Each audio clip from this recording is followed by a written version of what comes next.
Did you know that by default, your Samsung Galaxy is often set to charge only when you plug it into a computer?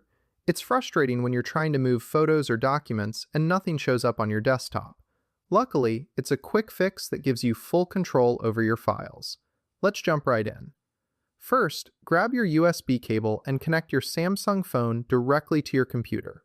You might see a notification saying the phone is charging, but that doesn't mean you're ready to move data yet. To fix this, take your finger and swipe down from the very top of your screen to open up your notification panel and control center. Look closely at your notifications. You should see a system message that says USB for file transfer or something similar. It might just say charging via USB. Tap on that notification to expand it, and then tap it one more time to open up the full menu of USB settings. Now you'll see a list of options like MIDI, image transfer, or charging only. You want to select Transferring Files or MTP. By choosing this, you are giving your phone permission to talk to your computer. The benefit here is simple.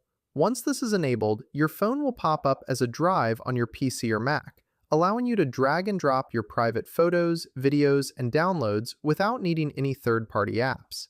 It's the fastest and most secure way to back up your data manually.